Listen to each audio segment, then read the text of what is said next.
welcome back to the deep dive. Okay, so today our mission is really focused on helping you get that knowledge, quickly and thoroughly about managing a healthy weight and diet. Hmm. We're diving into a pretty wide-ranging stack of sources today, covering, well, everything from the sort of heavy-duty behavioral science behind food cravings Right. to a really tactical toolkit, specific healthy food pairings and things like that. Yeah, and we're really aiming to move beyond just, eat less, move more. Willpower isn't always the full picture. Definitely not. The sources we looked at suggest that the struggles lots of people have, they aren't just individual failures, they can be, well, structural. Structural, how so? So our mission today is kind of twofold.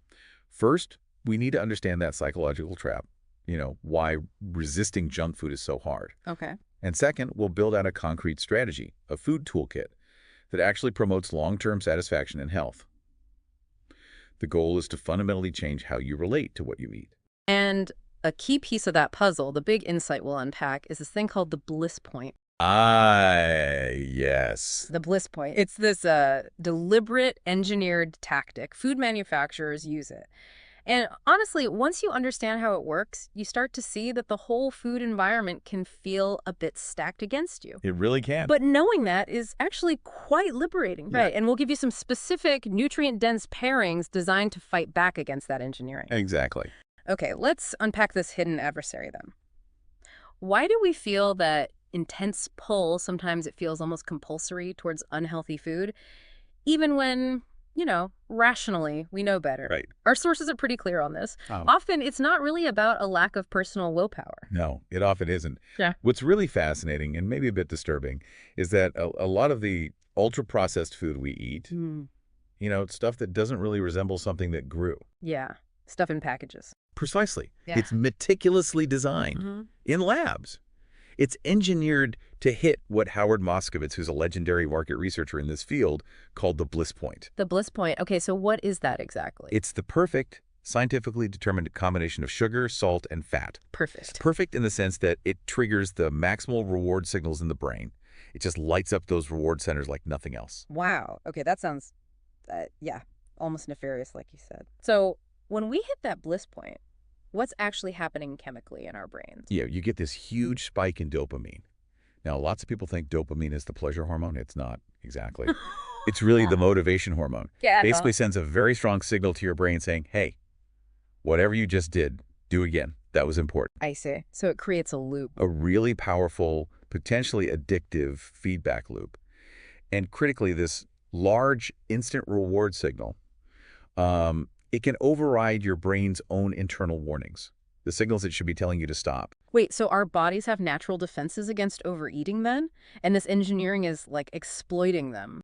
Absolutely. We have this fantastic natural mechanism called sensory-specific satiety. Sensory-specific satiety. Okay. Yeah. Basically, if you eat too much of just one flavor, let's say plain chicken breast, eventually your taste buds just get bored. You naturally want to stop eating it. Makes sense. But the, genius, you could say, of the bliss point is how it uses complex flavor layering and variety. It manages to bypass that taste fatigue. Ah, so it keeps things interesting for your tongue. Exactly. It keeps those pleasure receptors firing, encouraging you to keep eating, even when your stomach is physically full. That explains so much, like when you sit down with a family-sized bag of chips. And suddenly it feels like a single serving. Yeah, exactly. It's not just me then. It's not a failure of character. It's industrial design working as intended. And, okay, we all know the obvious culprits, right? Cake, crisps, ice cream, the usual suspects. But the research also points to, sneakier culprits, things we might use every day. Yes, definitely lots of everyday items. Think about sauces, salad dressings, dips, even some soups and breads. Many of them are also engineered with that same trio, added salt, sugar, and fat to make them more appealing, more blissful. Right. Things you wouldn't even necessarily think of as junk food. And this engineered cycle, it often ties directly into our emotions, doesn't it? Emotional eating, yeah. If you start using that highly processed food, that quick dopamine hit, as a way to cope with feeling sad or stressed. Which is easy to do. It is. The brain quickly learns to associate that food with relief, even if it's temporary. And that reinforces the habit, making it feel almost automatic over time. So just recognizing that the food itself is designed to be irresistible, that's a crucial first step. It's essential. It helps shift the blame from me to the food's design, which can be really empowering for actually regaining control. Okay, understanding that trap is huge. But, like you said, we need structure to fight back. Right. Let's shift gears from just understanding the problem. To building successful, maybe structural habits, as you put it. The foundational strategies our sources recommend, they aren't just random rules, are they? No, not at all. They're designed specifically to help reset the system that the Bliss Point has, well, kind of hijacked. Okay, where did we start? First off, realistic expectations.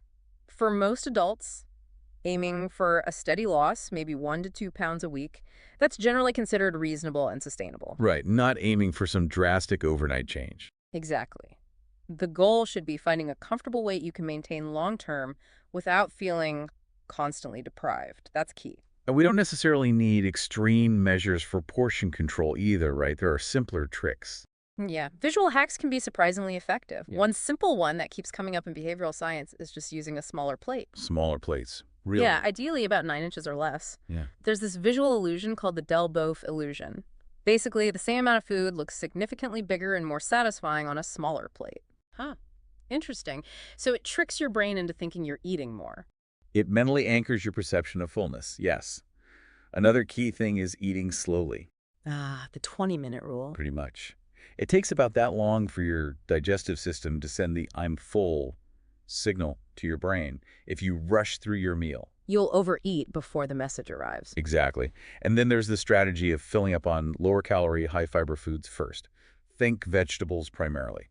Like starting with a salad or veggies before the main course. Precisely. It's a preemptive strike. You fill up on the bulky, low-calorie stuff, leaving less room and less desire for the denser, higher-calorie foods. There are great resources, too, like the USDA MyPlate plan that help visualize this. Okay, good tips. Let's talk movement. The standard advice seems to be around 150 minutes of moderate aerobic activity a week. Brisk walking, biking, that sort of thing. That's the baseline, yes. But the research we reviewed really put a strong emphasis on adding strength exercises 2 or more days a week. Okay, why is strength training so critical here, more than just building muscle? Oh, much more. Strength training doesn't just build muscle. It actually increases your basal metabolic rate. Meaning you burn more calories even when you're resting. Exactly. And crucially, physical activity, especially structured exercise, helps regulate cortisol levels. The stress hormone we mentioned earlier. That's the one. Cortisol spikes during stress or prolonged hunger, and that hormonal environment really drives us towards those quick fix, high sugar, high fat junk foods. Exercise helps mitigate that. Right. And tracking. Using an app or a notebook. Is that just about calorie counting? Not really, no. The real value of tracking, whether it's food or activity, is increasing awareness. Ah, seeing the patterns. Precisely. You track to identify your own patterns, your triggers, maybe hidden consumption you weren't even aware of, like realizing, oh, every time I feel stressed around 3 p.m., I reach for the chocolate. That awareness is power. Got it. Now let's tackle something that feels counterintuitive. Skipping meals to save calories. Ah, yes, a very common mistake. It feels like it should work, a quick win maybe, Yeah. but our sources really warn against it. They say it actively sabotages your efforts. It absolutely does. When you go too long without eating, your blood sugar levels dip quite dramatically. Okay. In response, your body releases cortisol, that stress hormone, again, trying to regulate the blood sugar. Yeah. And what does that lead to? Immediately. Feeling stressed, anxious. Exactly. Yeah. Anxiety, stress, irritability, moodiness. There's actually a consistent link in the research between irregular eating patterns and higher rates of anxiety. Wow. And it messes with your hormones too, right? There are specific appetite hormones involved. Yes, this is crucial. We need to talk about leptin and ghrelin. Okay, leptin and ghrelin. Think of ghrelin as the go hormone. It signals immediate hunger. Your stomach growls. That's ghrelin telling your brain it needs food now. Right, the hunger hormone. Then there's leptin. Leptin is produced by your fat cells, and it signals long-term energy sufficiency. It tells your brain, hey, we have enough energy stored up here. You can cool it with eating. Okay, so ghrelin says eat, leptin says stop. In simple terms, yes. But skipping meals completely disrupts this delicate dance. It tends to suppress leptin, the stop signal, and it can confuse the ghrelin cues. So you lose touch with what real hunger feels like. Exactly. You lose touch with genuine hunger and fullness signals. And what happens when you've lost touch with those signals and your blood sugar is crashing low? Your brain screams for energy, the fastest energy possible. Precisely. That survival instinct kicks in, demanding the quickest fix. Which means intense urges for simple carbs and sugar, the very foods often engineered for that bliss point. It's a vicious cycle then. It is. And ironically, studies show that irregular eating and meal skipping are highly associated with an increased risk of obesity and metabolic syndrome over time. Not less. Wow. Okay, so avoiding skipping meals is important. How do we break the junk food habit itself then? Especially when cravings hit hard. This is where mindfulness comes in. The key is to interrupt that automatic loop between trigger and eating. How do you do that? You become a curious observer of the craving. Instead of instantly reacting, you pause and ask yourself, okay, what am I actually feeling right now? Am I physically hungry? Or am I feeling stressed, tired, bored, sad? Just asking the question creates a pause. It creates space. And in that space, you can choose a different response. Maybe a non-food coping mechanism, go for a quick 5-minute walk, listen to a song, call a friend, anything to break the pattern. And there's one lifestyle factor that seems to have a massive impact on both hormones and cravings, right? Ah, yes. Sleep. Hugely important and often overlooked. How much difference does it make? The research we looked at was pretty stark, consistently getting, say, 8 to 9 hours of sleep, compared to just 6 or 7. Which is common for many people. Very common. That difference massively reduces the risk of junk food cravings. Sleep deprivation actually increases your ghrelin levels, the hunger hormone. So you feel hungrier when tired. Yes. And simultaneously, lack of sleep dulls activity in the prefrontal cortex, the rational part of your brain, meaning your more emotional, impulsive brain regions take over decision-making. A recipe for reaching for the cookies. Absolutely. So prioritizing sleep is a non-negotiable foundation for managing cravings and weight. Okay, what about comfort foods? Do we have to give them up entirely? Not necessarily. Moderation is the goal here. The advice generally falls into a few camps. Eat them less often, eat smaller amounts, maybe half that chocolate bar, instead of the whole thing. Portion control again. Or try substitution. Find lower calorie versions that still satisfy. Maybe using low-fat cheese in your mac and cheese or bulking it up with fresh spinach. You still get some of that sensory enjoyment, but without the huge calorie density. Smart swaps. Okay, we've covered the why and the behavioral how. Let's shift fully to the what. Right, the food toolkit. Specific foods and snacks that actually help us fight back against that engineered bliss point.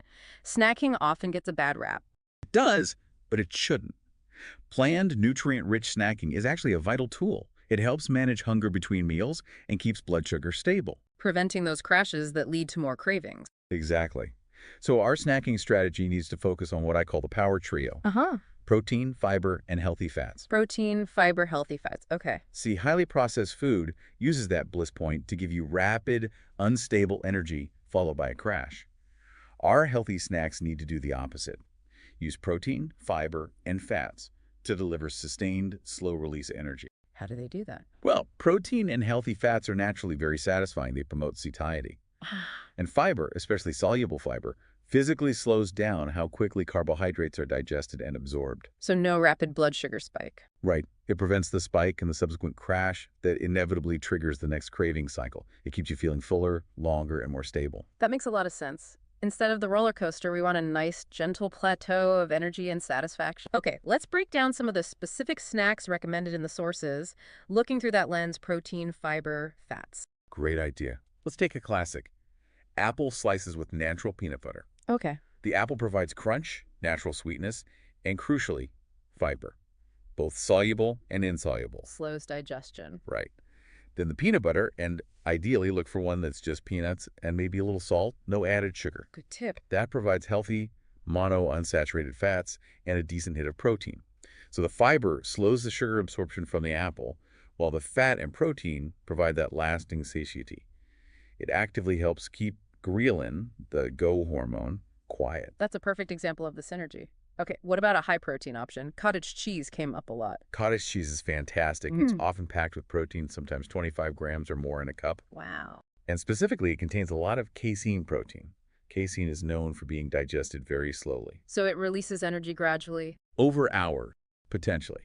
Pairing it with some high-fiber fruit like pineapple or maybe some berries leverages that slow release for really long-lasting satiety. Nice. Hard-boiled eggs were mentioned too. Super simple. Incredibly simple and effective. Pure protein and healthy fats. The sources highlighted how filling they are. And interestingly, Moderate intake, maybe 3 or 4 eggs a week, has been linked in some studies to benefits like reduced arterial stiffness. Huh, good to know. They're pretty much the definition of a convenient, nutrient-dense, satisfying snack. Okay, what if you want something crunchy, maybe lower calorie? Chips are often the go-to there. Right, for that crunchy, salty craving, a good swap is something like celery sticks, lots of fiber and water. A bit plain on their own, though. Paired with just a small amount, say an ounce of cream cheese, you get the satisfying crunch from the celery, plus a bit of fat from the cream cheese for mouthfeel and satisfaction. And the whole thing is usually around 100 calories, much better than a bag of crisps. Definitely. Okay, moving on to more healthy fat and fiber combos. Nuts are always mentioned. Mixed nuts are brilliant. They generally offer that ideal balance of healthy fats, protein, and fiber.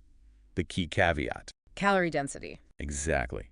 They're very calorie dense, so portion control is vital. Stick to about 1 ounce, which is roughly a small handful, or a quarter cup. Good reminder. What about something savory, maybe with veggies? How about red bell pepper slices with guacamole? Ooh, I like that. Bell peppers are packed with antioxidants, especially vitamin C and fiber. Guacamole, made from avocado, gives you those healthy monounsaturated fats and more fiber. A quarter cup of guac with pepper slices is usually under 200 calories. Nice. And hummus, another classic healthy dip, made from chickpeas, tahini, sesame paste, olive oil. So protein from the chickpeas, fats from tahini, and olive oil. Correct. Pair it with cucumber slices, high water content, nice crunch, maybe about 2 tablespoons of hummus, that's usually under 100 calories, and hits those satisfying notes. Okay, we shouldn't forget about some... Oatmeal's great. It's a whole grain, so you get complex carbs and a good amount of fiber, particularly beta-glucan, which is great for heart health. Plus, it actually has more protein than many other cereals. And it's versatile. You can have it sweet with fruit or... Or make it savory. Top it with an egg, some avocado, maybe some greens. Works well for a light lunch or a very substantial snack. Protein smoothies came up too. Very convenient. Super convenient. A great way to boost protein intake. You can use Greek yogurt, protein powder, even silken tofu. Plus, you can easily add fruits, veggies like spinach, and healthy fats like chia seeds, flax seeds, or avocado. That avocado adds creaminess and fat, right? Helps keep it satisfying. Exactly. Prevents it from being just a sugary drink that spikes your blood sugar. Okay, couple more quick ones. Whole wheat toast with canned fish. Yeah, like salmon or sardines. Yeah. High quality protein and packed with those amazing omega-3 fatty acids. Very satiating. Turkey roll-ups. Simple, high quality, lean protein. Roll up sliced turkey, maybe with a slice of cheese or some mustard, and add crunchy veggies like bell pepper strips or cucumber inside. Easy and portable. And you mentioned avocado again, just on its own. Avocados are naturally super satisfying because of their high, healthy fat and fiber content. A quick snack is just half a medium avocado, maybe sprinkled with a little salt and some cayenne pepper for a kick. Spicy avocado, how many calories is that roughly? Usually under 120 calories for half an avocado. Right. Very filling for the calorie count. One last interesting one. Cantaloupe wrapped in prosciutto. Sweet and salty. Yes, that's a great example of hitting that sweet and salty craving in a more balanced way. The melon provides sweetness, vitamins, and fiber. The prosciutto provides saltiness and protein. Keeps the calories surprisingly low, too, usually under 170 for a decent serving. Okay, that's a fantastic toolkit of ideas. Ultimately, the big picture here is that healthy eating isn't really about restriction. No, it feels more like making informed choices. Sophisticated choices, maybe? Choosing foods that actually nourish your body and leave you feeling genuinely satisfied, not just temporarily full. And long-term success seems to depend on combining those behavioral strategies we talked about, the mindfulness, the tracking, sleep, those visual hacks like smaller plates. Combining all that with choosing these nutrient-dense foods, foods that work with your body's natural signals instead of fighting against that engineered bliss point. Right. So the core takeaway for everyone listening, the thing we really want you to carry forward is this. Those highly processed foods, they are literally engineered to bypass your body's natural stop switch. Yeah, they create that dopamine-driven craving cycle. And the research strongly suggests that actively planning snacks, maybe 2 or 3 nutrient-rich snacks per day, is a powerful way to regulate your blood sugar and head off those intense cravings before they even start. It puts you back in the driver's seat. Exactly. So perhaps we can leave you with this provocation. Knowing now that the food industry, in some ways, is actively trying to hijack your control. What's just one specific nutrient-rich snack from the list we discussed. Maybe it's the protein power of cottage cheese. Maybe it's the simple satisfaction of an apple with natural peanut butter. Just one thing. Yeah, just one thing you can commit to preparing or just having on hand this week so that next time hunger strikes or a craving hits, you are the one in control of your bliss point, not the food manufacturer.